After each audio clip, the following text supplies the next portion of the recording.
elephant-like monsters, gnomes, and Western boogeymen. Today I've got some allegedly true scary stories featuring mythical creatures. These are monsters thought to be legend. Monsters that aren't supposed to exist. But here we are, with everyday people like you and me, sighting these beasts and suffering sleepless nights after the encounters. Enjoy these stories, and be sure to share your own with us at darkstories.org. My Friend's Backyard, from YummyTiePods. This started on a Friday when I was riding the bus home from school with a friend of mine. It was my first time staying the night at this friend's house. I was really excited because I'd never stayed the night at his house before. In fact, I'd never stayed the night with anyone before. Now, before I get started, let me tell you about my friend.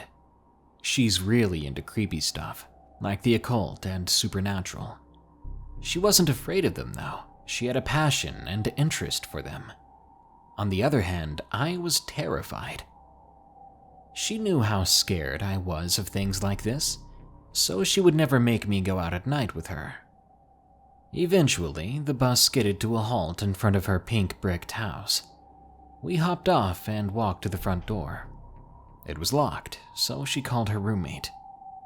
"You at the house?" she asked, taking off her NASA backpack and tossing it in the fold-out chair on the porch. I did the same. "All right," she said, hanging up the phone.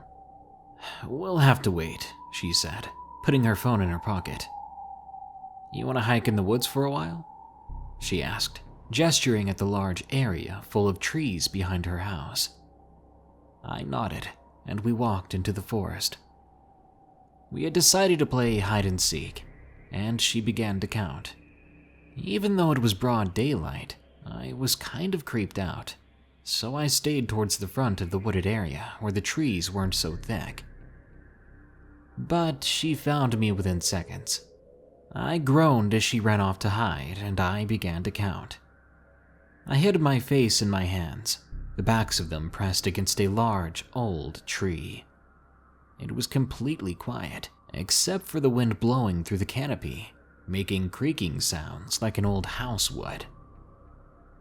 Once I was finished, I started to go deeper into the woods, jumping over creeks with shallow water. "V, where are you?" I started to shout her name, wandering around the woods. The deeper I went, the more creeped out I got. I did not enjoy walking alone in these thick woods. Oddly enough, I did get a reply from her. "This way." Obviously, I began to move towards the voice, and every time I'd drift in the wrong direction, it would come again. "This way." After a few minutes of this warmer, colder game, I soon heard her coming from behind a tree. I smirked. I knew she wasn't going to make it this easy.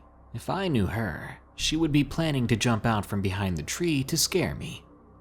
Instead, I would try to get the jump on her. I tiptoed as quietly as possible, making my way around the other side of the tree, the side I figured she wouldn't expect me on. I got lucky, because I did manage to sneak up on her. But when I made it around the tree and saw the figure's back, it wasn't my friend. "This way." It continued to say in my friend's voice. It leaned out on the other side of the tree, looking for me, trying to see if I was coming in its direction.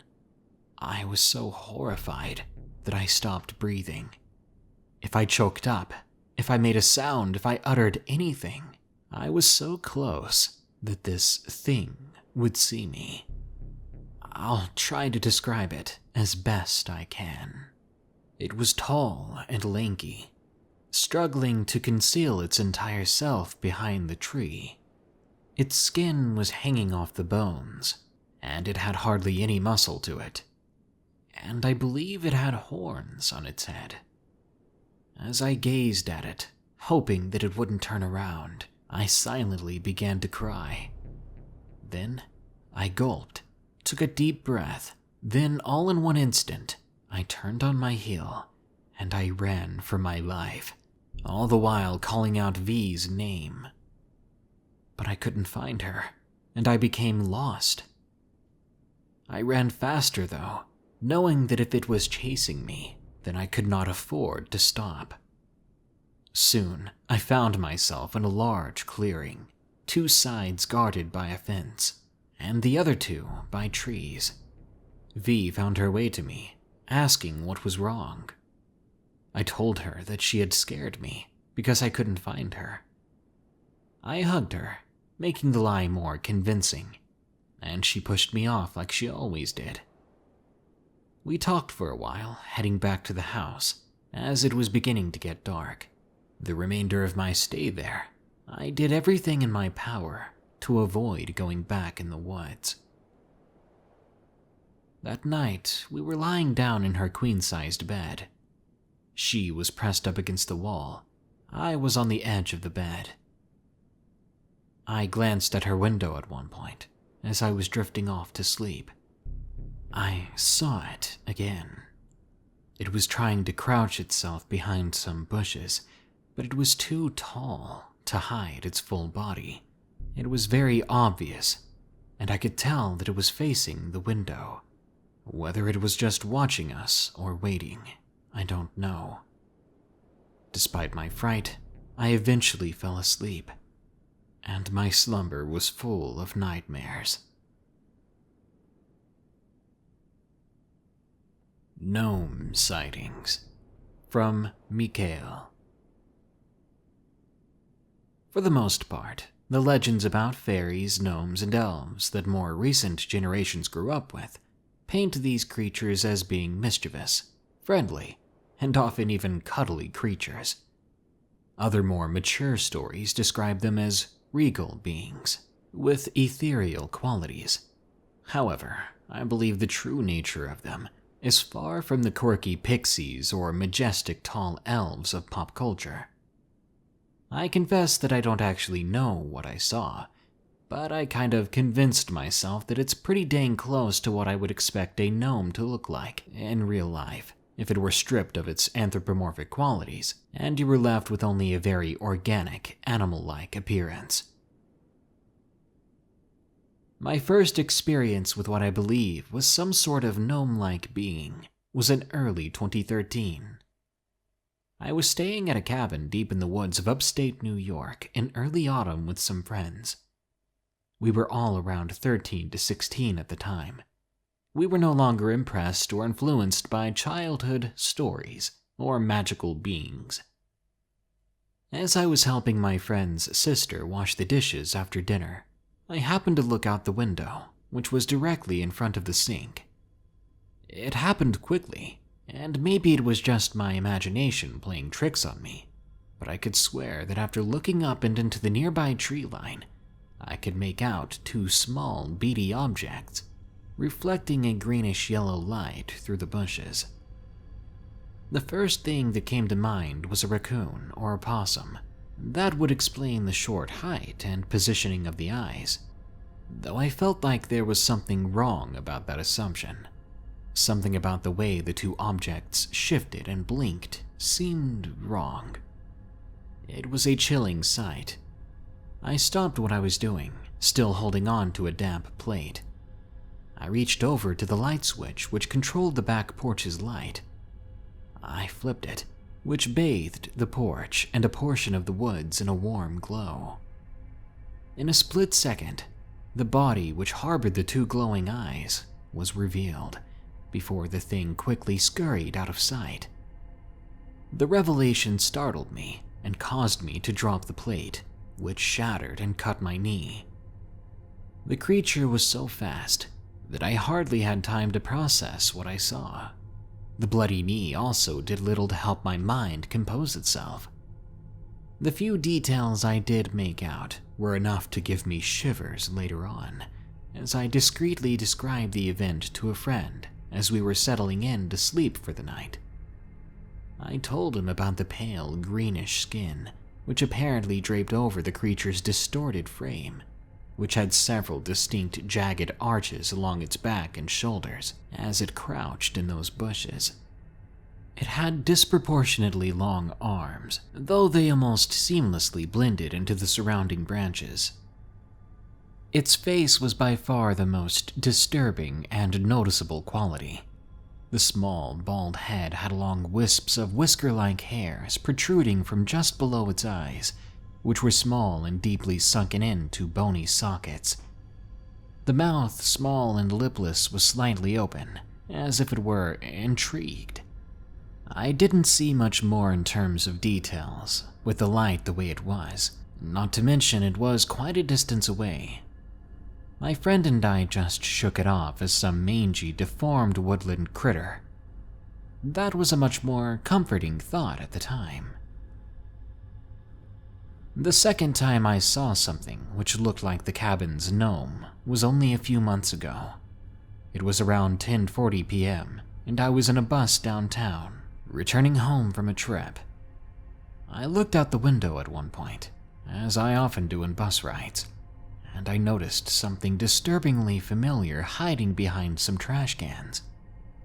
This time, though, there was a streetlight directly above it, which completely illuminated its ugly, small body, as the thing violently tore into a discarded burger.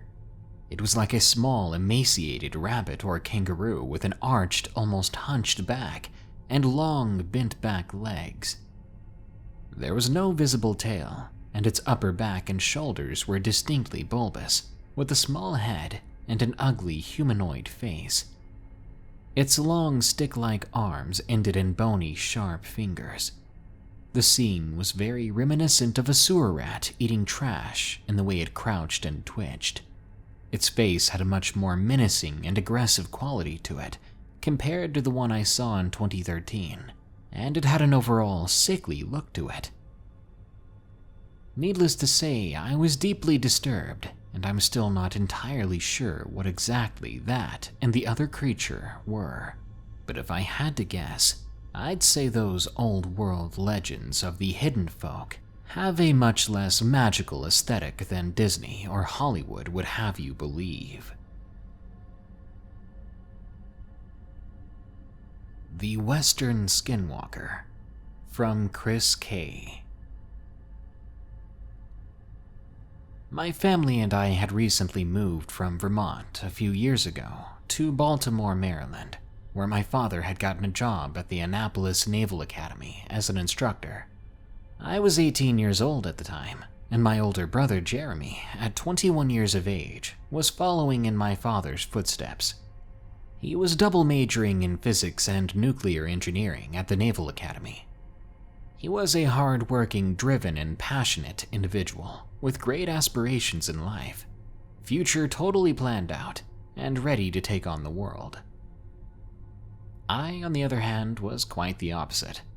I was never focused in school, as I was far too busy playing video games and going to the arcade every weekend, instead of doing my homework or working on any long-term projects. I graduated high school with subpar grades and a bad transcript, meaning that my opportunities for college were very limited. I desperately wanted to take a gap year to get away from the stresses of school and my parents. You can imagine how disapproving they must have been to hear that. However, my plans to take a year off were shortly interrupted by a family trip to see some distant relatives which I was required to go on. My aunt and uncle owned a ranch just a few miles west of Salt Lake City, Utah. The ranch was kind of out in the middle of nowhere. We had to drive about an hour and a half off the main road onto some old dirt road to actually get there. The surrounding land was for the most part relatively flat, with a few small ravines and hills here and there. Otherwise, you can see for miles, especially on a sunny day. The ground was all red sand, with a few small patches of grass, bushes, and tumbleweeds. It was really dry out there, so there weren't any tall trees like in Maryland or Vermont. The ranch itself sat upon a small hill with a dirt driveway out in front that led to a parking lot off to the side. There wasn't a garage, so that's how they made do. After dinner that night, we all went into the living room to play some games on the Xbox. Like me, James was really into video games, so he had quite the collection of games we could play. Our aunt was very strict on TV hours, so we had to turn off the video games at 9 o'clock every night. In addition, we had a curfew where we had to be inside at 8 o'clock before dark. That night it began to rain hard, so we didn't even want to go outside that day anyway. The day after, our uncle and father took the boys out shooting while the girls stayed home. My father had brought his AR-15 and Glock for us to practice with on this occasion. Jeremy and my father, of course, with military training, were nailing every target they shot at. They taught me to shoot a few times, so I wasn't too rusty. After a long day of that, and driving around in my uncle's Jeep, we made our way back to the ranch for supper. When we finished, as usual, we all went into the living room to play on the Xbox before bedtime. Our favorite game back then was Mortal Kombat 10, which I was particularly good at, as I had so much more experience playing it at home and at the arcade. At about 9 that night, my brother Jeremy went upstairs to go to bed, while the rest of us stayed downstairs. "Ah, crap," Henry exclaimed. "What's wrong?" I asked. "I just realized I forgot the ammunition bag at the shooting range," he answered. "It's alright, dude. We can go down and get it tomorrow," I replied. "No, we can't," he said. "If we leave it out overnight, it's going to get stolen or rummaged through by some animal. I was supposed to bring it back after we went shooting today. If Dad finds out, he's gonna flip. That stuff is expensive." "Well, we're not allowed to go outside past 8, I replied. "It'll be quick, no longer than 10 minutes, he insisted. "Trust me, it'll be fine. We'll bring some flashlights, and if it makes you feel better, I'll bring the hunting rifle." Reluctantly, I relented. "Fine," I said. "Sweet. 10 minutes, and if we can't find it, we'll just have to get it in the morning." James and I went to our rooms to get a pair of flashlights, while Henry went to get my uncle's hunting rifle and a few rounds, just in case a mountain lion or something got too close. We met up just outside the front door with our equipment, along with some jackets, as it could get really cold out here at night. The shooting range really wasn't that far away, maybe a 5-minute drive there and back on my uncle's Jeep. But since we couldn't make too much noise, it wasn't an option to drive, so we had to walk. As we got closer to the shooting range, Henry took us on a shortcut through a long, rocky ravine that would get us there about a minute earlier. It was filled with a multitude of jagged rocks that came out of the ground at funny angles, so I had to be extra careful as to not twist my ankle. Some rocks stood about 8 feet in the air like an arrowhead coming out of the ground, so we couldn't see exactly what was on the other side of the ravine. Luckily, though, Henry had been through this path many times, so he knew it well. As we made our way carefully down the ravine, I couldn't help but notice a foul stench in the air. "Ah, dude, smells like dead animal over here." I covered my nose, shining the flashlight around with my other hand. That's when we came across a deer carcass lying next to a tall rock about 10 yards to the left. I took quick notice to the claw marks on its sides, which I figured must have been the cause of death, of course. Probably a mountain lion or a pack of coyotes, if I had to guess. Upon closer examination, I noticed that the claw marks had some precision to them, the cuts seemingly made slowly over the most efficient areas to make the kill. It was suspicious to say the least, but we needed to keep going if we were going to make it back to the house before anyone noticed we were gone. The shooting range wasn't quite what you'd expect to see. There weren't any round paper targets set up anywhere, other than a few beaten-up tin cans we had brought from the ranch. There were no designated boxes or lanes, just a wide-open field with some dirt mounds behind the tin cans to prevent any rounds from going past the targets and going stray. Henry walked over to the other side where he'd left the bag, and thankfully it was right there. "All right, we got it. Let's get going before anyone knows we're gone," I said. As we got back on the path to the house, we went through that rocky ravine again, but something was different. That god-awful smell of rotting and decomposing flesh was more noticeable and more agonizing to pay attention to than before. It was several times stronger than it had been. I plugged my nose again, but I swear I could taste it. I figured it must have been that deer carcass, but as we walked through the area again, there were now 6 or 7 more of them. I was stunned, and so was Henry. Each of them looked fresh, as if they were only a few minutes old.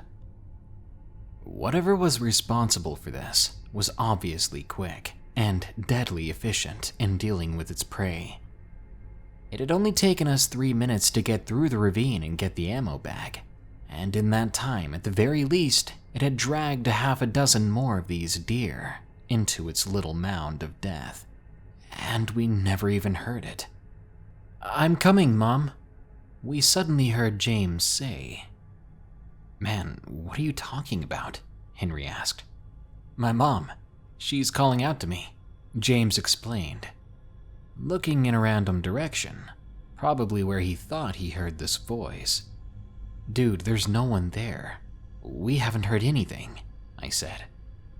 "Don't be silly. She says she's got breakfast ready," James smiled.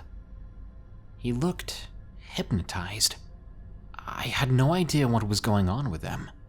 I certainly hadn't heard my aunt's voice, his mom's. And Henry shook his head when I looked at him, implying that he hadn't heard it either.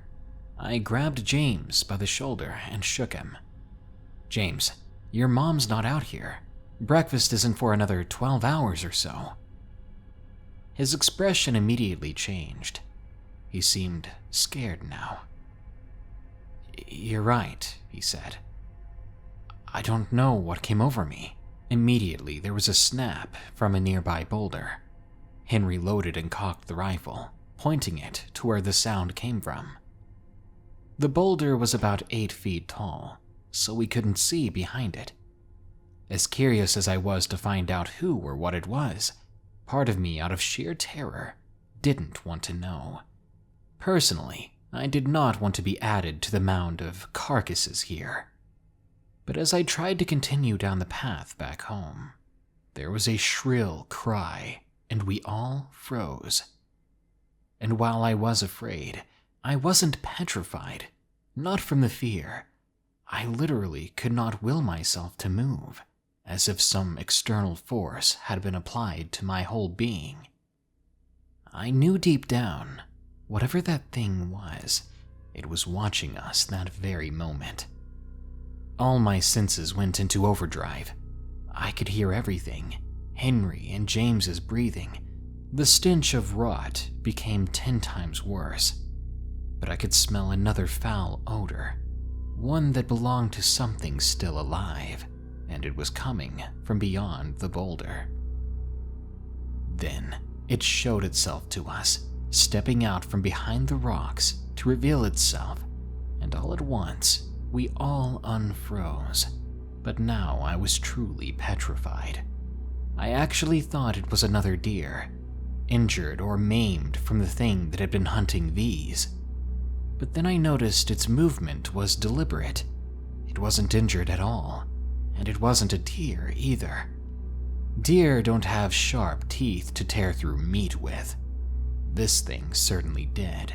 Its snout resembled a coyote's rather than a deer's, yet it had antlers like one. Its legs were long and muscular, and it was covered with brown, patchy fur. Its front legs ended in a weird and creepy mix between hands, claws, and hooves. It's hard to explain, but they looked deadly. All of a sudden, Henry yelled like a madman from behind me as he fired a round into the creature's abdomen. But the thing didn't even flinch, as if it had no way to sense pain. We all broke into a run, but I heard Henry fire one more time. then suddenly scream out, "Help! Don't leave me here!" But I just kept going. James and I made it back to the house, locking every door and window we could find. Henry hadn't come back yet, but I kept a close eye out for him through the windows. It wasn't long before I crumpled to the floor, with a feeling of guilt for leaving him out there. But when he came banging at the door, I let him in a heartbeat. He looked disappointed and horrified, and he had a cut on his shoulder. He didn't talk. Together, we simply hid under the windowsills and prayed that the thing had not followed us. We made it through the night without any more trouble, but Henry didn't talk for the rest of our stay there. I don't think he's ever forgiven me. Wendigo in the Mountains, from Mothra.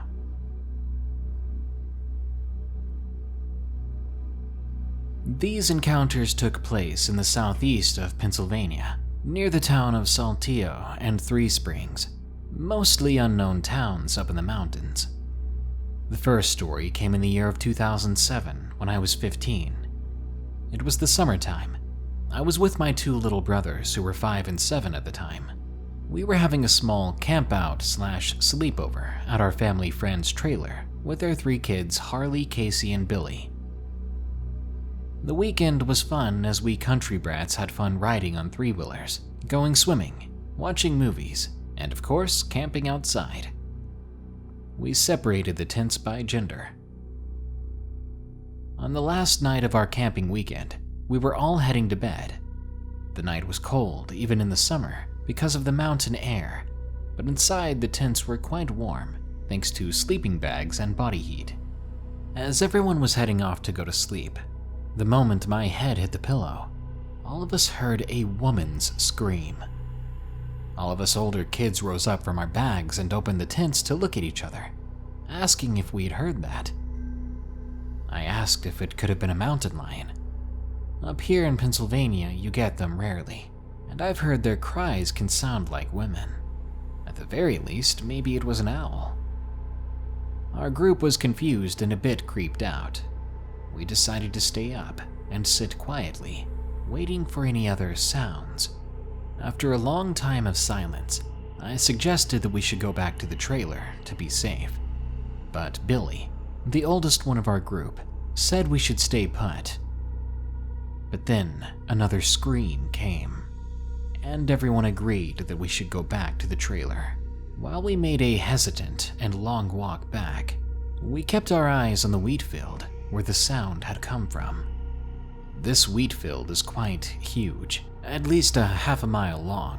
That's pretty big in my opinion.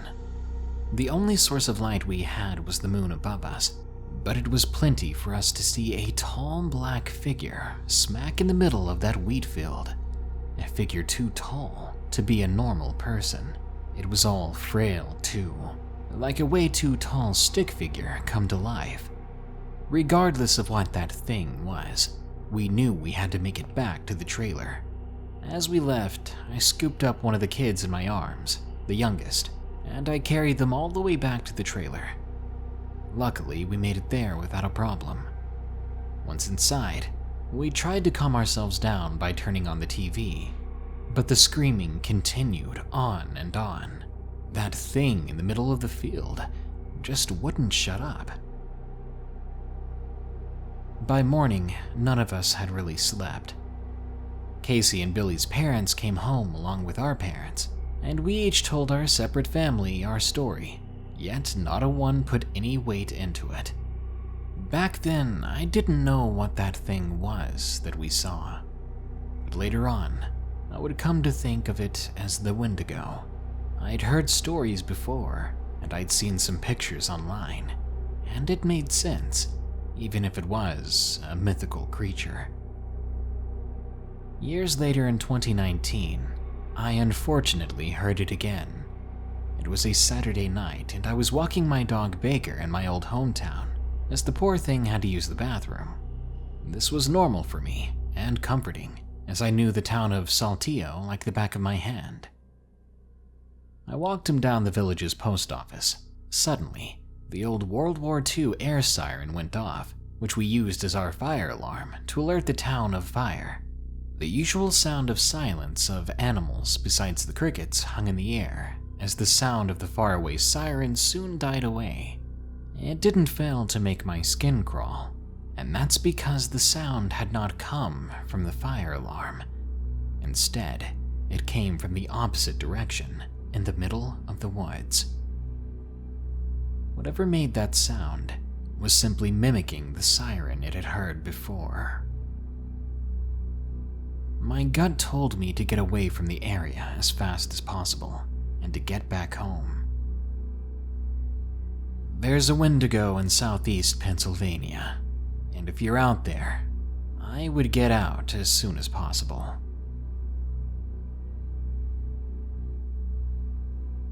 Elephant Abomination from Tjalday 21. You can call me Sit Natua. Ever since I was young, I've always been a bit lonesome, a bit of a strange kid, always been afraid of the dark too. At the age of 6, when my mother started abusing both me and my brother, these quirks of mine began to manifest. I remember being scared every night in my old room, because not only was it an utterly eerie place with a cold vibe to it, but I was always afraid my mom could get mad again at any moment. One night I happened to ask my mom to keep the lights on in the room when we went to bed. She said no, so I sat there in an uncomfortable position in my bed with my little brother beside me. We shared the same bed, which I hated because he peed the bed every night. I glanced at the closet door one night, trying to go to sleep, when I saw the closet door slowly opening. I remember being awake, completely lucid. I thought I was going to soil myself. I was so scared. I tried waking up my brother by shaking him and calling his name, but he wouldn't budge, and I was too scared to be too loud because of what might lie within the closet. I didn't want to take my attention off the door. So I got up and I began to walk closer to the closet. Funny that I wasn't brave enough to shout, but I was brave enough to get up and see what was going on and to close the door. But when I came within 1 meter of the closet, I could see what was inside, and there I saw the most horrifying, nonsensical creature I could have ever imagined. It was a demonic-looking thing that resembled an elephant. When it growled and glared at me, I thought my heart was going to stop right there. The thing was huge, like Dumbo on steroids, barely fitting into the closet. It had multiple trunks too, that vibrated as it growled. I screamed so loud, I swear I could have woke the heavens. I slammed the door and ran right to my mother's room to wake her up and to tell her, but I was so terrified that I could only stutter every word. Instead, I simply led her to the door. I opened it, and of course, the creature had disappeared. My mom was pissed. I woke her up in the middle of the night when she had work in the morning. Luckily, she was just tired and simply told me to get back in bed. I did, all the while my little brother was confused as my scream had awakened him. Under the covers, I was shaking, and I stared at the closet, just waiting for it to open again. Ever since this incident, I've always been afraid of leaving my closet door open even a little bit at night, and when I'm alone, I'll avoid it as much as possible. Do you think mythical creatures are just our way of explaining things we don't understand? Or are they actual amalgamations of literal creature sightings that our kind just can't make sense of? Sometimes I lean toward the latter, because nature be crazy, yo. Good night. If you enjoyed this episode, be sure to like, share, comment, and subscribe. Check the links in the description to send in your story for narration, to donate to my Patreon, or to shop on our merch store. Now, as usual, here are my 5 favorite early comments from the previous episode. about cursed objects. Chase says, "Oh lordy, I'm early for this one. How's it going, DP?" "Pretty good. Found a new, smaller but cheaper house to move into, and I'm looking forward to that. And Halloween's coming up, and everyone knows that's the best time of year for anything." Diddly Dank Meme says, "That OBJ file in my PC is cursed." I don't get it. If I look up OBJ, am I going to see something gross? Saws says, "Poop." Classy. Colton Talks a Lot says, "Bruh, my sock stands up by itself." That's disgusting, and also a wee bit impressive. Keep it up, Colton. And Finn Bauer says, "It's all fun and games until the power goes out and the doll starts dancing." Reminds me of the game Emily wants to play, which is awesome, because my wife's name is Emily, and that Emily wants to play Borderlands 3. Well, that brings us to the end of this Darkness Prevails episode, but don't you worry, because more scary stories are on the way. Until next time, here are the credits to my amazing Bad A patrons. Remember, stay safe out there, and stay creepy, because this world is a strange one.